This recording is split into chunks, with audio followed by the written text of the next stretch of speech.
She called the cops and screamed, "Arrest him right now!" her voice echoing through the quiet lakefront. But I stood still, arms crossed, staring at the flashing lights pulling into my own driveway. It was my land, my cabin, yet she acted like it was hers.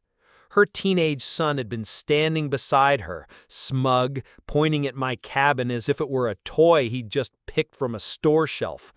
"My mom says this place is ours now," he shouted, like some spoiled prince making declarations. The neighbors peeked from porches, whispering, waiting to see who'd win this battle. And then, out of the police car, 2 officers stepped, men I knew well. They looked at me, then at her, confused. She barked at them, "Do your job! Throw this trespasser out!" Her son smirked, already imagining himself inside my home. I stayed silent, letting the tension stretch, because the truth was about to crush them both. I wasn't just the owner of this cabin. I was their chief. The officers froze for a second, their eyes darting between me and the furious woman, waving her arms like she was the queen of the lake.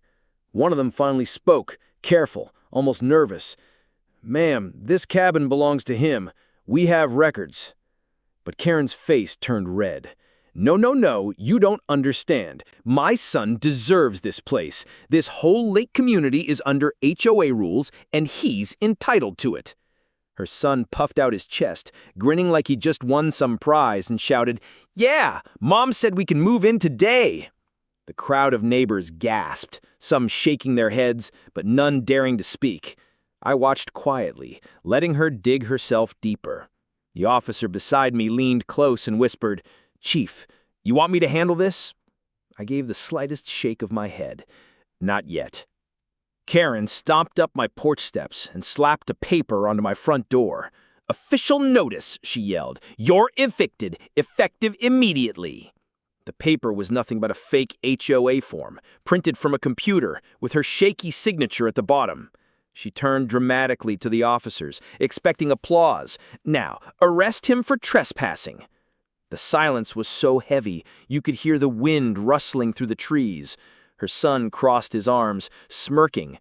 "Better cuff him or I'll call higher authorities," he said, voice dripping with arrogance. That's when I stepped forward, slow and deliberate.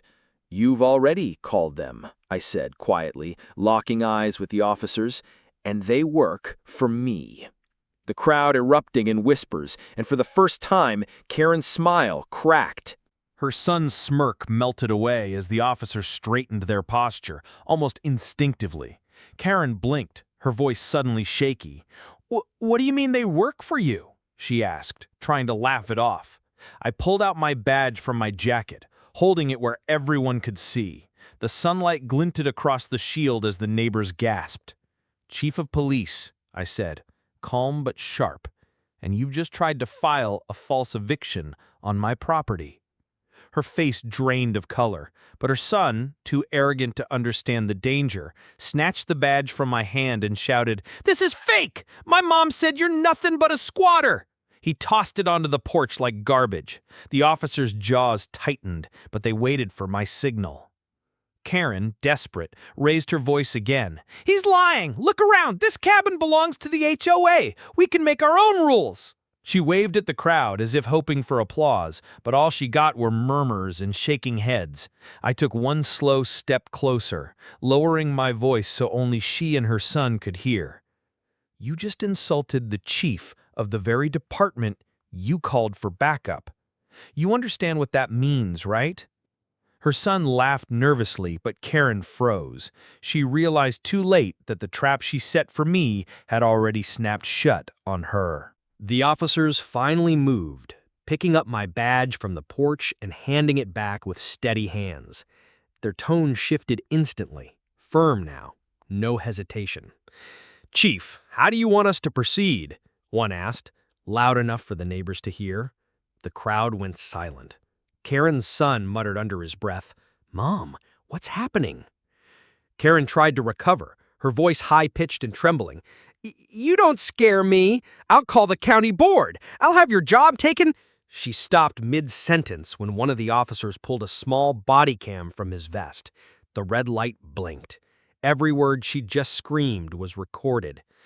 I folded my arms, watching her unravel. So, you put a fake eviction notice on my property, you called officers under false pretenses, and your son just tampered with police equipment. I paused, letting it sink in. That's more than enough for charges. Her son's arrogance vanished. He stammered, "Oh, wait, charges? We were just—" He glanced at his mom, panic creeping in. Karen clenched her fists. "This is harassment! I won't be humiliated like this!" she shrieked. But her voice cracked, and it wasn't power anymore. It was fear.